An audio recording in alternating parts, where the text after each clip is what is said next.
Bismillahirrahmanirrahim. Assalamualaikum warahmatullahi wabarakatuh. Alhamdulillahirabbil alamin. Hamdan wa sholatan amma ba'du. Yang saya hormati Romo Kiai Haji Muhammad Idris Jamaluddin beserta Ibu Nyai Hajah Muhimah Falasifah selaku pengasuh Pondok Pesantren Al-Muhi bin Putri. Yang saya hormati Bapak Ahmad Nidomi selaku Mudir Madrasah Diniyah Pondok Pesantren Al-Muhi bin Putri. Yang saya hormati pula kedua orang tua saya serta teman-teman yang berbahagia. Nama saya Rifda Suhaila. Di sini saya akan menjelaskan tentang berjilbab bagi kaum perempuan dalam Quran surat Al-Ahzab ayat 59. Langsung saja makna global. Allah memerintahkan Nabi Muhammad untuk menyampaikan perintah-perintahnya kepada seluruh kaum mukmin. Di antaranya yaitu perintah untuk memakai jilbab. Nah, Allah memerintahkan ini dan mewajibkan ini kepada seluruh kaum mukmin perempuan. Dalam rangka apa? Dalam rangka untuk menjaga kesucian diri, menjaga kehormatan diri, juga menghindari dari perkataan-perkataan kotor, dan agar tidak menjadi objek bagi para lelaki yang fasik. Kemudian Allah Subhanahu wa taala juga berfirman demikian, kurang lebih demikian firman-Nya. Wahai Nabi, sampaikanlah perintah-perintahku kepada kaum mukmin. Mulailah dari dirimu, kemudian ibu-ibumu dan juga anak-anakmu. Sampaikanlah perintah untuk memakai jilbab. Nah, agar apa? Agar kita itu menjadi teladan bagi kaum wanita lainnya dari segi menjaga kehormatan, juga menjaga kesopanan dari pandangan kaum laki-laki. Kemudian agar kita juga bisa membedakan mana yang perempuan merdeka, mana yang budak. Dan Allah adalah Zat yang Maha Pengampun, yang mengampuni seluruh dosa hamba-hambanya yang mau melaksanakan perintah-perintahnya. Dan Allah juga Zat yang Maha Penyayang, yang memberikan ketetapan hukum yang mana mengandung kemaslahatan dan kebaikan bagi kita di dunia maupun di akhirat. Lanjut, asbabun nuzul.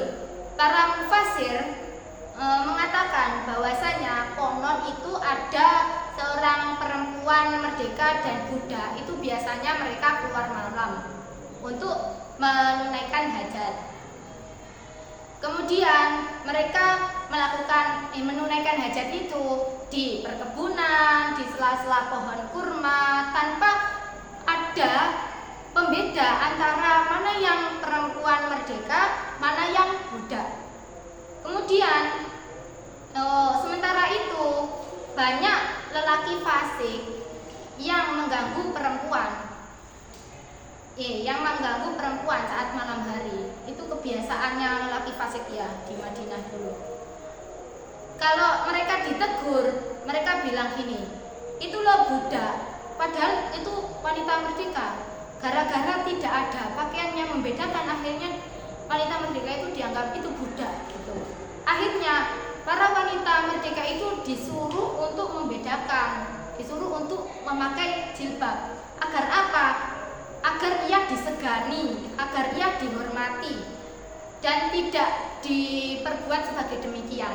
Kemudian menurut Al-Jauzi itu dulu itu kan wanita merdeka dan wanita budak buang hajat malam-malam. Kalau mereka melihat perempuan yang mengenakan jilbab,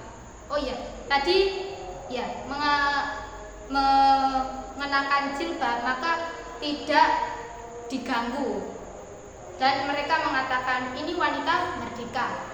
Kemudian kalau ada wanita yang keluar tidak memakai jilbab, mereka berkata itu budak perempuan, itu perempuan budak, maka ia langsung mengganggunya. Kemudian turunlah Quran surat Al-Ahzab ayat 59. Kandungan hukum yang pertama, apakah perintah untuk berjilbab diwajibkan kepada seluruh kaum perempuan. Nah, secara eksplisit ayat ini menjelaskan bahwasanya berjilbab itu diwajibkan untuk seluruh kaum perempuan yang mukmin. Jadi, perempuan yang kafir tidak dikenakan kewajiban untuk memakai hijab. Nah, di sini juga berhijab itu adalah salah satu bentuk ketakwaan kita terhadap Allah. Kenapa demikian? Karena kita berhijab sama dengan kita melaksanakan perintah Allah. Kemudian kandungan hukum yang kedua yaitu bagaimanakah cara untuk memakai jilbab atau berhijab. Nah, di sini para ulama itu berbeda pendapat. Dan saya sebutkan satu pendapat yaitu atau Bari meriwayatkan dari Ibnu Sirin bahwasanya aku pernah bertanya kepada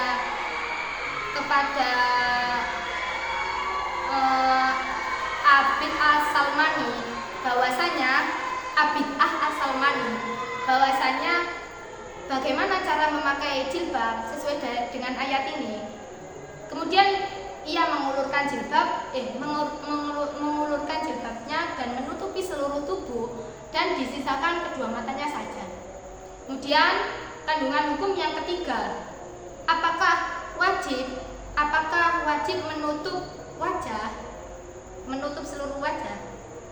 Nah, ini perempuan itu diperintahkan untuk tidak memperlihatkan perhiasan mereka kepada laki-laki lain kecuali mahramnya. Sebagaimana firman Allah, wala yubdina zinatahunna illa libu'ulatihinna au abaihinna.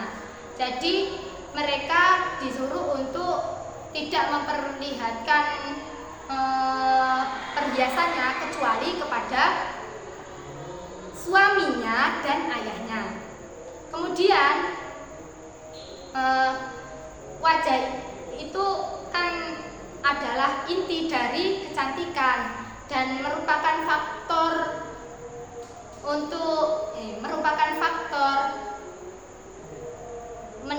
yang dapat menimbulkan fitnah. Jadi menutupinya itu diharuskan bagi kita. Tapi ada yang berpendapat bahwasanya menutup wajah itu tidak perlu. Asalkan apa? Asalkan tidak menghiasinya, yaitu tidak memakai bedak, skincare, terus lipstik dan banyak lagi. Pokoknya tidak sampai menghiasinya dan disyaratkan agar tidak menimbulkan fitnah. Jadi kalau menimbulkan fitnah maka kita diwajibkan, malah menjadi haram kalau menimbulkan fitnah.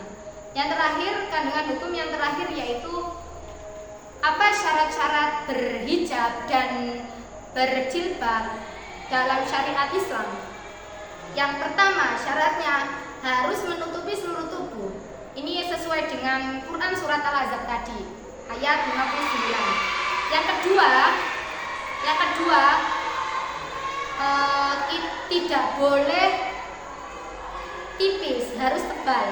Jadi kalau tipis bisa saja nanti nerawang, yaitu tidak hijab namanya, kan tidak menutupi.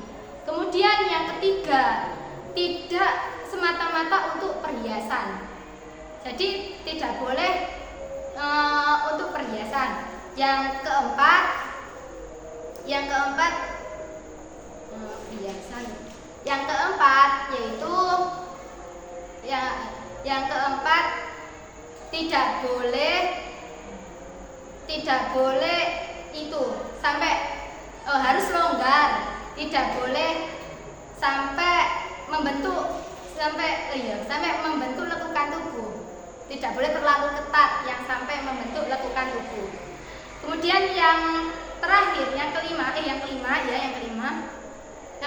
itu tidak boleh memakai wangi-wangian yang berlebihan, yang sampai mengundang hasrat laki-laki. Sekian dari saya, semoga bermanfaat. Kurang lebihnya mohon maaf. Akhiron, Assalamualaikum warahmatullahi wabarakatuh.